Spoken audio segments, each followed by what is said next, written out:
Kind of freaky, isn't it? I heard about a small group study that was going on in a church, and there was a leader, and he was leading the discussion. And as some small groups do, they kind of went off topic a little bit, and they started talking about the Mayan calendar. You know, many of you probably heard about that. Supposedly the world's going to end on December 21st. So they started talking about, well, this could happen in the next couple of months. And if that were the case, then what would you do? How would you spend those last 2 months? And one gentleman spoke up and he said, well, you know, if I knew I only had 2 months left on this earth, I would go to the streets. I would profess the name of Jesus Christ for all of those who don't follow him as their Lord and Savior. That's what I would do.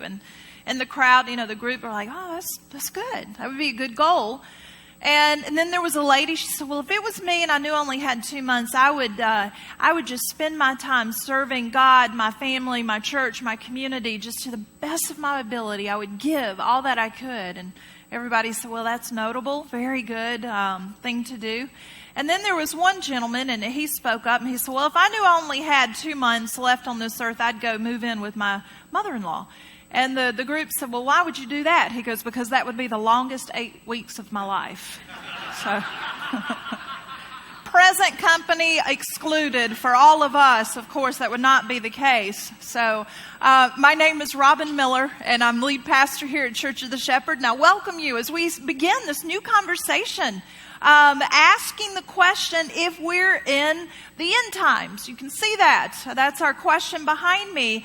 And, this is a very serious topic. And what I notice is that oftentimes we kind of make jokes about it. Some things that make us a little nervous, sometimes we tend to joke about. But behind some of the laughter, you can hear, that wondering, I wonder if this prediction is going to be the right one. So this is going to be our question that we're going to ponder and think about. And we're going to look at the Bible. We're going to see what the Bible has to say about it. We're going to look at Jesus' words about it.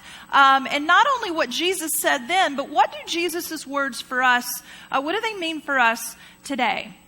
And I'll just say this off the bat. This is a huge topic. We could spend 6 months easy talking about it. We're going to do it in a couple of weeks. And this is how we're going to kind of break it down.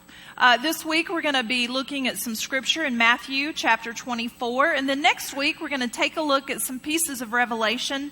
And so just try to get a grip or a grasp rather of what end times looks like. So again, the end of the world has been somewhat big news the last couple of years. If you remember last year, Harold Camping was the one kind of stirring the conversation. Do y'all remember? He was the one that predicted the end of the world for May 21st, 2011. I remember that specifically because it was a Saturday night. We were in worship when all of that was going on. And, people gave up everything. They gave their money and their time to, produce signs. Some bought billboards advertising this date and this event to, prepare people for that happening. And then, of course, that date came and went, and there was nothing that happened. And then Mr. Camping came out and he said, well, maybe I got my math wrong. And he said, yeah. And he said, maybe it was October. It's going to be in October that this happens. And I remember yet again, my kids got a little nervous about that. And I had to sit them down. I said, listen, it's going to be okay. October's going to come and go. And yes, you will still have to do the dishes and take out the trash come, November. It's going to be all right. And now it just seems like the Mayan calendar phenomenon has piqued interest. That's been around for quite a bit, predicting that the end will be, just before Christmas. So again, kind of big news. You've seen it in the headlines the last 18 months or so. But what I've noticed is this might be kind of out there in the news now. It's not necessarily new news. I mean, every generation, it seems like, has had these predictions crop up. I remember my grandmother talking about that. And I remember thinking about it when I was younger. I tried to pinpoint, when was it in my life that I really came to understand that the world as we knew it would not be forever. I can't point to anything specific. I can't remember a particular time, but I do remember knowing about it. I remember singing the song of the Gloria Patra in church, and it would say, "World without end. Amen, amen." And I remember asking my mom one time, "What does that mean, world without end?" And she said, "Well, the world as we know it will cease to be one day." And I'm like, "Really?" And I remember that kind of freaking me out just a little bit. But so it was a anxiety-producing thought when I was a young child, this fear that the end would come. And I remember one time being at my grandparents' house, and my grandparents, their house was right next to a railroad track. And the train would come by the house every single day. And usually the train's arrival was a big source of excitement for the grandkids, And you could hear the train coming in on the edge of town. You could hear the whistle blowing, and we'd hear it. And I'm like, "Oh, the train's coming." We'd run out on the porch and wave as the train went by. But one day, I must have been napping in my grandparents' house at the time the train came in. And so on the edge of town, the whistle began to blow. I'm asleep in the living room, and I hear that whistle, and I think I must have incorporated it into my dream, because it was no longer the whistle of the train blowing. In my dream, it was the trumpets heralding in the second coming of Jesus, And in my mind, I woke up, I was like, I didn't know where I was. All I knew is that Jesus must be coming, and he must be on a train, And I remember just being completely scared out of my mind. It just scared me so bad. And so, again, the prediction of end times, it's not really new news. It's been around for quite a long time. I did just a little bit of research, and I noticed, or I found, that there have been at least 96 predictions of the end of the world since the very beginning of the 20th century. So even in that short period of time, there have been multiple predictions. From the Jehovah's Witness to Nostradamus to Jerry Falwell, Pat Robertson, Hal Lindsey, all of those and many more have predicted the end was near. And, up to these points, or at least till today, that date has come and passed with no return of Christ.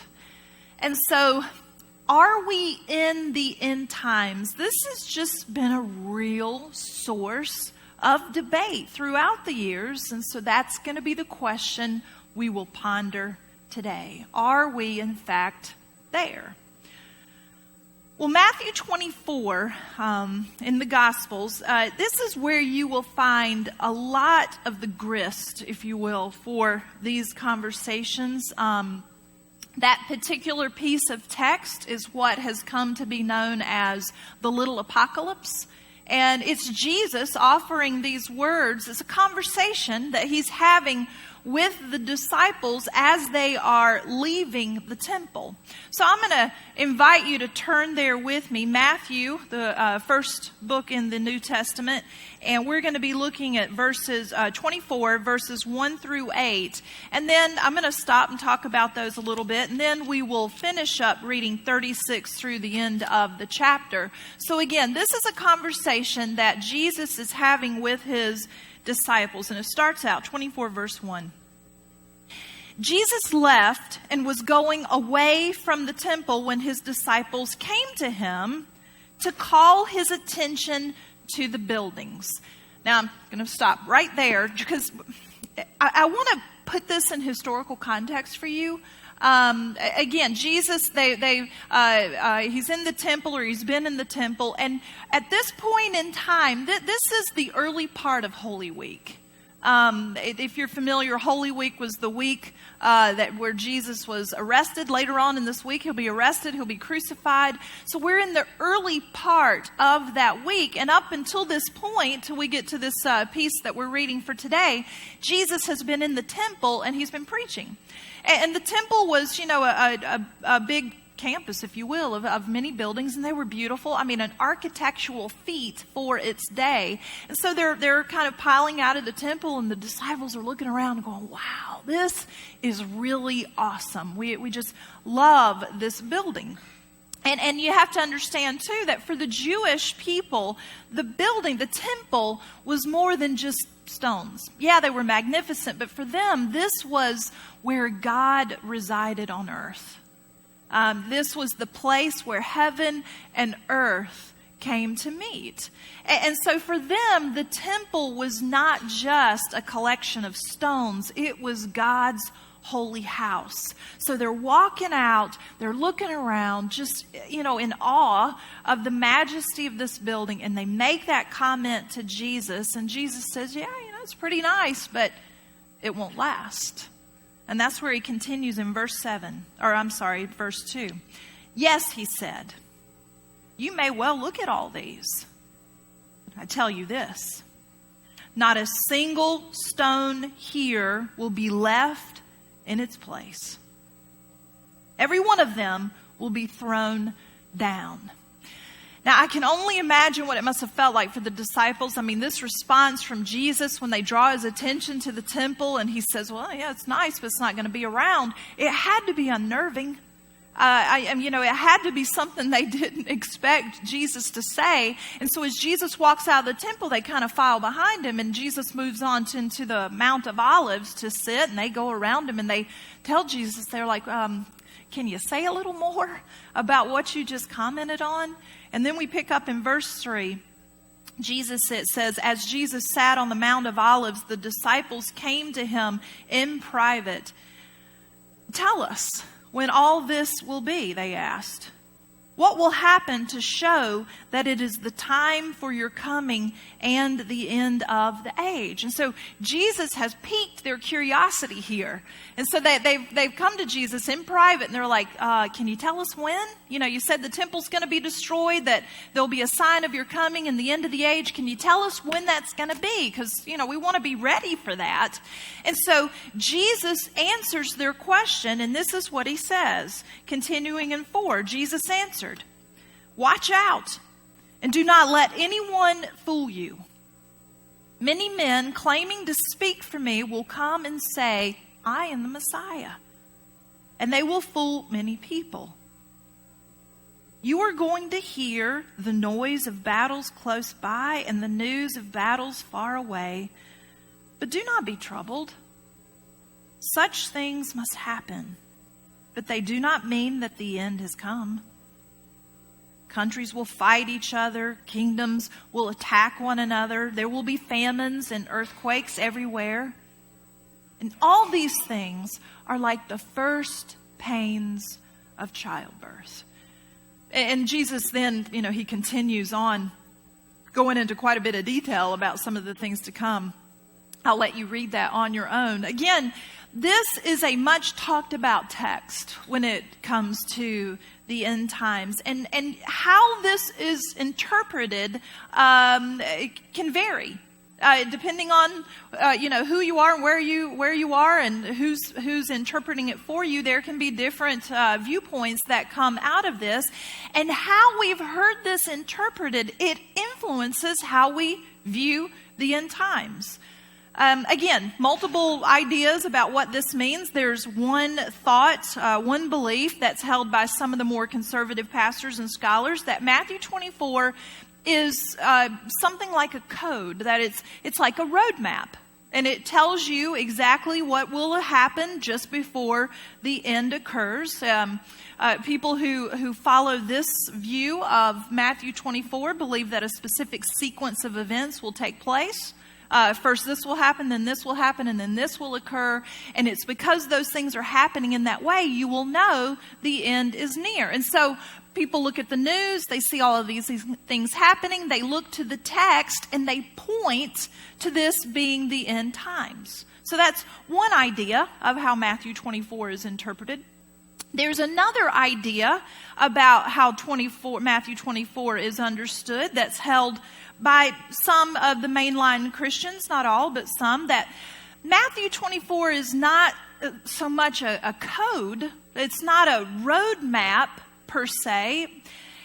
Instead, the belief is that Jesus is simply answering the questions that the disciples asked him. And when they sat him down, or when he sat down at the Mount of Olives, they asked, well, when is the temple going to be destroyed? And what will be the sign of your coming and the end of the age?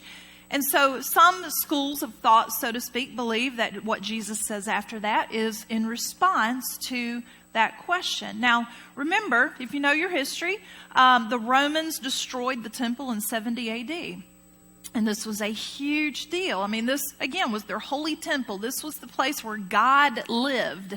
It was where heaven and earth met. And so the disciples at the beginning of 24, they're commenting on the beauty of this temple. And Jesus is telling them, yeah, it's pretty, but it's not going to last.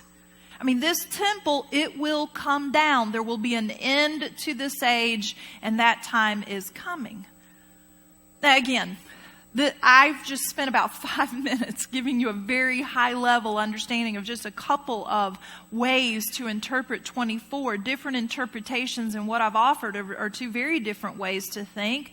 And I think there are challenges to both of them. One of the challenges is that, if Jesus' return is thought to be imminent, it's going to happen soon and very soon. It's going to be immediate. For example, what if the end was going to be on December 21st? I mean, how does that incite people to act? Well, sometimes people can say, well, if the end is really that close, then, why did we just spend all that time last weekend in our church packaging 132,000 meals for Feed My Starving Children? Or why do we spend the time rebuilding Joplin? Or why does it matter that justice is felt here on earth? I mean, all of that's about to be resolved. If Jesus is coming back and it's going to happen very soon, then all of these problems that we have now are not going to be problems for much longer. In fact, Paul faced that very challenge. He wrote a letter to the people in the Thessalonians because they too at that time thought Jesus' return was going to happen any day. And many of them, they just quit working. And so Paul had to address that and talk about the idleness and say, no, we need to keep doing what we got to do until Jesus comes. And until that day happens, you keep on keeping on. Some of Harold Camping's followers, like I said earlier, they sold their houses. They took every penny out of their savings and gave it all away, because why do you need to save it if the end is truly that near? And then on May 22nd, some of them found themselves with not a penny to their name. And I don't say that to make fun of them at all. It's not funny in the least. But I say that because when we think we have this exact roadmap to the end times, sometimes, not all, but sometimes rash decisions can be made. And then there's also a challenge on the other end as well. Because there are some who think that Jesus' second coming is strictly metaphorical. And to that I say no. I just simply don't believe that. I mean, one day Jesus will return. One day God will say, this is enough, no more. And I think that's where science and faith actually come together. I mean, not so much maybe in the timing, but in the theory. I mean, you can read where, scientists tell us that one day in the very distant future, the sun will no longer shine. And whenever that happens, life as we know it will cease to exist.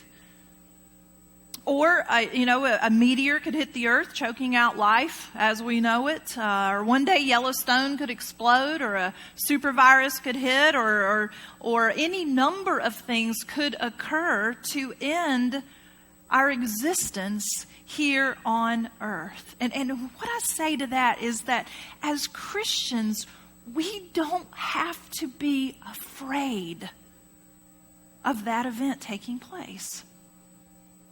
I mean, this world as we know it someday will cease to be. But something far greater awaits. I mean, teaching about the second coming, it's not meant to scare us. I think it's meant to give us comfort. I think it's meant to encourage us. And Paul talked about this being the blessed hope. And I think there is a great deal of hope. And it is a hope that empowers us. It is a hope that tells us that we are to be the hands and the feet of Jesus right here, right now, today. That we're to work on the world's problems right now to make a difference in this world right now. But it's also a hope that tells me that no matter how bad things get, we have this assurance that God will make it all right in the end. I mean, I'm no longer afraid of the world ending. When will it happen? Will we have exact signs to be sure? I don't know. I don't know exactly how that will play out. But I do have the words of Jesus. And I'd like to finish our discussion by looking at what he had to say. Let's continue verse 36 of chapter 24. Again, this is what Jesus says. As after he's made these claims or these predictions, after he's kind of given out some detail, he comes back and he circles around with the disciples. And this is what he says. He says, "No one knows, however, when that day and hour will come. Neither the angels in heaven nor the Son. The Father alone knows. The coming of the Son of Man will be like what happened in the time of Noah. In the days before the flood, people ate and drank, men and women married, up to the very day Noah went onto the boat. Yet they did not realize what was happening until the flood came and swept them all away. That is how it will be when the Son of Man comes. At that time, 2 men will be working in a field. One will be taken, the other will be left behind. 2 women will be at a mill grinding meal, and one will be taken and another will be left behind. Watch out then, because you do not know what day your Lord will come. If the owner of a house knew the time the thief would come, you can be sure he would stay awake and not let the thief break into the house. So then, you also must be ready, because the Son of Man will come at an hour when you are not expecting him." This is the word of God for the people of God. Thanks be to God indeed. And so I read all of that and I think of what Jesus said. And for me, the questions, when they used to be, for me, what will it look like? When is it going to happen? It shifted over time. The question is no longer when and what. Instead, it's, are you ready?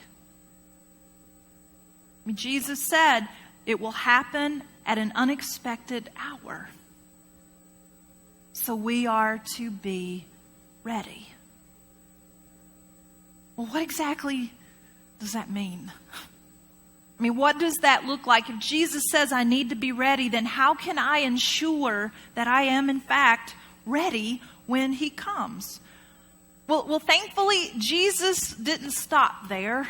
And he continued on after he said this. Only the Father knows when this is going to be happening, so be ready. He then, in chapter 25, as Jesus did so oftentimes, he makes this point by telling 3 parables. He tells 3 stories of what it looks like to be ready. And you might be familiar with some of these. The very first story was the parable of the bridesmaids, the 10 bridesmaids. And these 10 bridesmaids, they go out to the road to await the arrival of the groom. And the groom is late. Does that sound familiar? So he was a little late. And so the bridesmaids, they're waiting. They've got their lamps with oil in them. And 5 of the bridesmaids brought enough oil to last for the groom to come back. But there were 5 other bridesmaids whose oil ran out in their lamps. And when that happened, they couldn't see. And so they looked to the other 5 and they're like, "Hey, can we borrow some of your oil?" And those 5 said, "No, go get your own." And so the 5 bridesmaids, they leave. They go back to town to get some more oil. And guess who shows up while they're gone? the groom. And Martin Luther, he said that the oil is actually symbolic of a person's faith. And he said, you can't borrow somebody else's faith. You got to have your own. You can't have your grandmother's, you can't have your father's faith. You need to have yours. So in this story, Jesus is telling us that part of what it means to be ready is to have your own faith and trust in Jesus Christ. And then Jesus continues on talking about what it means to be ready in the parable of the talents. If you were in worship with us a couple of months ago, we talked about this parable. It's the one where the master goes away, and before he goes, he gives some of his servants some talents or money. To one he gives 5 talents, to one he gives 2 talents, and to one he gives 1 talent. And the first 2 servants, they go and basically double their master's offering. And the master is so excited that they've done that. But then the one servant who had the 1 talent, he was kind of afraid of the master, and so he digs a hole in the ground, he buries it there. And the master comes back, and the guy, unburies his talent, and he rubs it off, and he goes, "Here you go. Here's your talent. I did nothing with it, but I didn't lose it." And the master is very unhappy. He's angry. And he goes, "You have totally missed the point. You were supposed to use the talent I gave you." And so in and through this story, Jesus is telling us that part of what it means to be ready is to use the gifts we've been given by God right here and right now. And then lastly, Jesus tells of a king who would separate out his people, some on to his right and some on to his left, much like a shepherd separates out the sheep and the goats. And he said, the king will look to the people on the right and he will say, "Enter into my kingdom, you blessed people.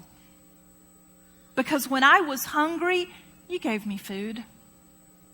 And when I was thirsty, you gave me something to drink. And when I was a stranger, you welcomed me. When I was sick, you came to visit me. When I was in prison, you came to see me." And Jesus says that the people will be kind of confused. They'll look to the king and they'll say, "But king, when did we ever see you hungry or thirsty or in prison or sick? I mean, we've never seen that." And the king will say, "That which you have done for the least of these, my brothers and sisters, you have done for me." And so in that story, part of what Jesus is saying that it means to be ready is to be the hands and the voice of Christ. I mean, showing compassion to those around us who hurt.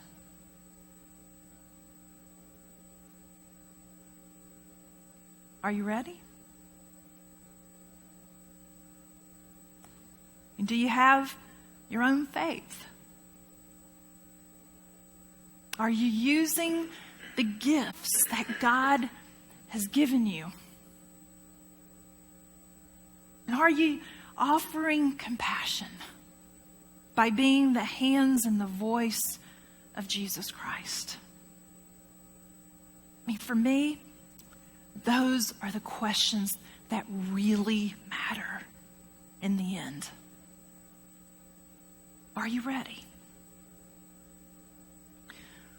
I had the blessing and privilege to journey with a man in my congregation early in my ministry, all the way from his diagnosis of cancer to his death. And towards the end, he knew his time was very limited. The doctors could no longer do anything more for him.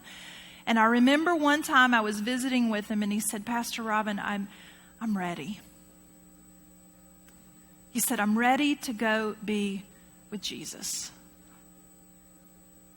And he entered into those final days with just this peace and assurance that really was a witness to his faith. I mean, he was not afraid because he knew that as bad as it might be right now, that he had been created by a God who would make it all right.